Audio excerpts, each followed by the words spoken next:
वरोरा स्फूर्ती sporting club वरोराचे खेळाडू निलेश अरविंद मते यांची भारतीय महिला व्हॉलीबॉल संघाच्या मुख्य प्रशिक्षकपदी नियुक्ती झाल्याबद्दल स्फूर्ती स्पोर्टिंग क्लबच्या वतीने यांचा सपत्नीक सत्कार करण्यात आला। निलेश अरविंद मते स्फूर्ती स्पोर्टिंग क्लब वरोराचे खेळाडू प्रशिक्षक व पदाधिकारी या जबाबदाऱ्या सांभाळल्यानंतर ते व्हॉलीबॉल खेळाडू म्हणून नागपूर येथील महालेखाकार कार्यालयात वरिष्ठ लेखाधिकारी म्हणून कार्यरत आहेत। त्यांची भारतीय महिला व्हॉलीबॉल संघाच्या मुख्य प्रशिक्षकपदी नियुक्ती झाली। मी वरोरा वासियांसाठी मोठी अभिमानाची बाब ठरली। भारतीय महिला व्हॉलीबॉल संघाचे मुख्य प्रशिक्षक निलेश अरविंद मते व त्यांच्या पत्नी रुपाली मध्ये यांचा स्फूर्ती स्पोर्टिंग क्लबच्या वतीने स्फूर्ती स्पोर्टिंग क्लबचे अध्यक्ष प्राध्यापक डॉक्टर आर महाजन यांच्या अध्यक्षतेखाली सत्कार करण्यात आला।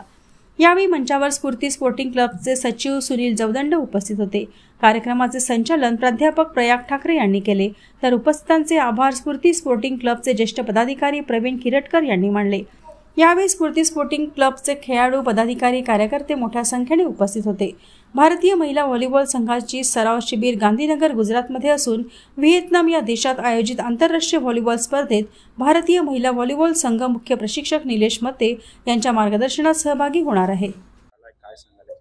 स्फूर्ती स्पोर्टिंग क्लब म्हणजे जे काही मी आज घडलो किंवा जे काही आहे ते बेसिक धडे मी सर्व याच मैदानावर घेतलेले आहे।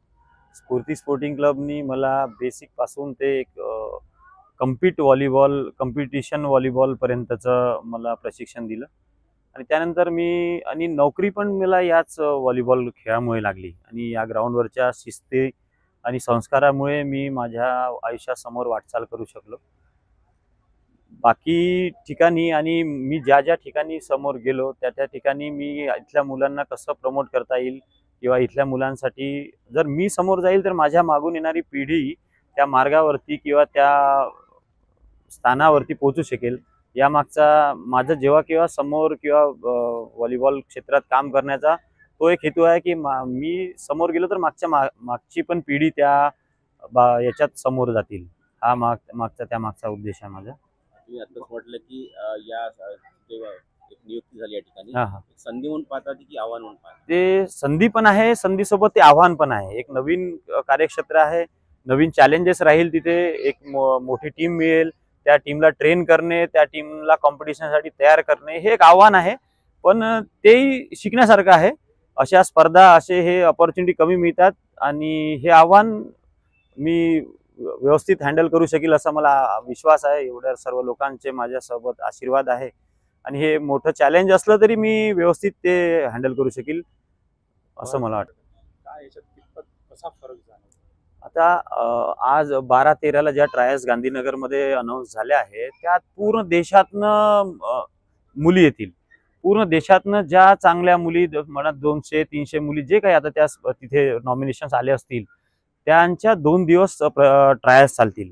जे सिलेक्शन कमिटी नॉमिनेशन झाली आहे ते सिलेक्शन कमिटी त्या देशातनं पूर्ण आलेल्या मुलींपैकी सिलेक्टेड मुली त्या कॅम्पसाठी सिलेक्ट करतील आणि त्या कॅम्पमध्ये जे बेस्ट राहतील ते आम्हाला हँडओव्हर होईल।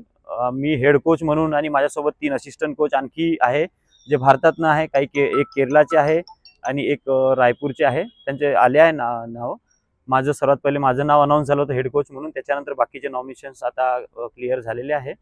आता ते लोक आम्ही 4 लोक मिळून ते टीम त्यांना ट्रेनिंग करू। 14 मे ते 5 जून पर्यंत त्यांना त्या ठिकाणी आम्ही ट्रेनिंग देऊ। तिथे ट्रेनिंग झाल्यानंतर ती टीम व्हिएतनामला खेळायला जाईल। ABC चषक एशियन कॉम्पिटिशन म्हणून आहे, त्या ठिकाणी व्हिएतनाममध्ये होणार आहे। त्या ठिकाणी ही टीम जाईल खेळायला। सिनियर इंडियन टीम आहे ही। इंडियाच्या ज्या काही बेस्ट मुली आहेत तिथे सिलेक्ट होतील आणि तिथनं ही टीम खेळायला जाईल।